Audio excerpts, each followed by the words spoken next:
انسان آزاد پیدا ہوتا ہے اور آزادانہ زندگی گزارنا پسند کرتا ہے، لیکن بسا اوقات انسان اور کبھی بڑی بڑی قومیں دوسروں کی غلام بن جاتی ہیں۔ کچھ ایسا ہی حال چند سالوں پہلے تک ہندوستانی قوم کا تھا جو فرنگیوں کے ماتحت بڑی ذلت آمیز غلامانہ زندگی بسر کر رہی تھی۔ پھر 16ویں صدی میں بغرض تجارت انڈیا میں داخلہ لینے والی ظالم قوم ایسٹ انڈیا کمپنی کے ذریعے آہستہ آہستہ پورے ہندوستان پر قابض ہو گئی اور ہندوستانی عوام کو اپنے پنجے استبداد میں جکڑ لیا۔ کسی بھی ہندوستانی کا اپنی مرضی کے مطابق نقل و حرکت کرنا بھی محال ہو گیا۔ پھر 17ویں صدی کے آخر میں آزادی کے سورج کی ایک کرن نظر آئی جب کچھ ہندوستانی علماء و عوام نے ان کے خلاف بغاوت کا علم بلند کیا، بھولی بسری عوام کو غلامی کی زنجیروں سے آزادی کا درس دیا۔ اور حقیقت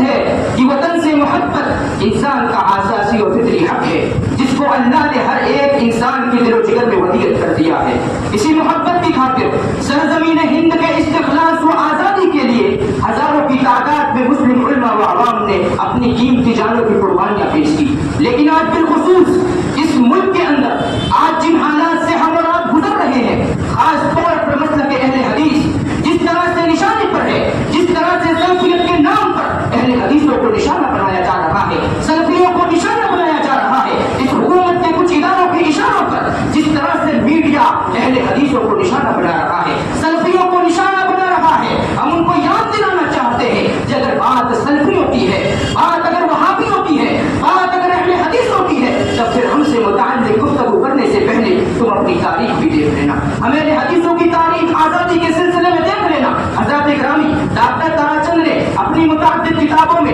مسلمان علماء و عوام کی قربانیوں کو ذکر کیا۔ اپنی ایک کتاب تحریک آزادی ہند میں لکھتے ہیں کہ ہندوستان کی آزادی میں صرف اہل حدیث علماء و عوام نے جو قربانیاں پیش کی ہیں ان کی تعداد 5 لاکھ سے متجاوز ہے، اور مسلمانوں میں بھی آزادی ہند کے لیے پیش رہنے والی جماعت اہل حدیث ہی رہی ہے، جو اس زمانے میں وہابی کے نام سے جانی جاتی تھی۔ یہی ایک جماعت تھی جنہوں نے انگریز حکومت کے ناک میں دم کر دیا تھا اور اس کی پاداش میں لمبی سزائیں بھی بھگتی۔ سب سے پہلے اس گوری چمڑی کے مد مقابل سینہ سفر ہونے کا فتویٰ دینے والے ایک اہل حدیث عالم تھے۔ دہلی پر جب قابل مسلط ہوئے تو شاہ عبد العزیز دہلوی رحمہ اللہ نے کہا تھا کہ دلی میں مسلمانوں کے امام کا اقتدار عملاً ختم ہو چکا ہے اور عیسائی حاکموں کے احکام جاری ہیں جن پر بے چونچڑا عمل ہو رہا ہے اور کفار کے ہی احکام فیصلہ کن ہوتے ہیں، لہذا ہندوستان دارالحرب ہے۔ حضرت گرامی مولانا سید داؤد گدنوی وہ ممتاز اہل حدیث عالم ہے جنہوں نے امرتسر میں سب سے پہلے انگریز سامراج کے خلاف بغاوت کا پرچم لہرایا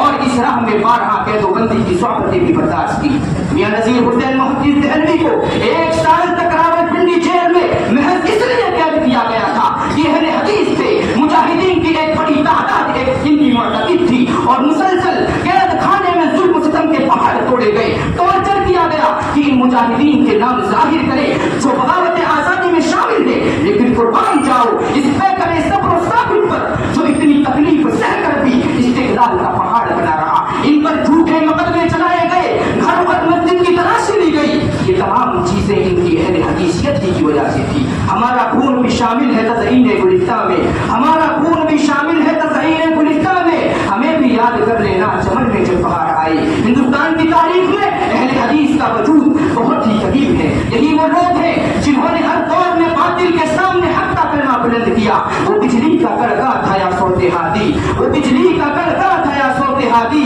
زمین ہند کی جس نے ساری ہلا دی۔ ہندوستان کا وہ انقلابی دور جو جنگ آزادی سے متصف ہے، تنگ نظری اور تعصبات کی عینک اتار کر وسیع ظرفی کے ساتھ تمام حالات کا باریک بینی سے جائزہ لیا جائے تو صرف اور صرف ایک جماعت نظر آئے گی جس نے خلوص اور نیک جذبے کے ساتھ پوری سرگرمی سے جنگ میں شریک رہی۔ بلا شک وہ جماعت اہل حدیث کی نظر آئے گی۔ تاریخ کے سنہرے اوراق علماء اہل حدیث کی بے مثال قربانیوں سے بھرپور ہے اور ہندوستان کی زمین ان کے خون سے اب تک لالزار بنی ہوئی ہے۔ جنہوں نے انگریز کی مخالفت میں اپنی جانیں قربان کی، پھانسیوں پر وہ لٹکائے گئے، کالا پانی بھیجے گئے، جیل کی سزائیں کاٹی، ان کی جائیدادیں ضبط ہوئی اور پہلو تک انہیں بھوکا پیاسا رکھ کر مسلسل مارا اور پیٹا گیا۔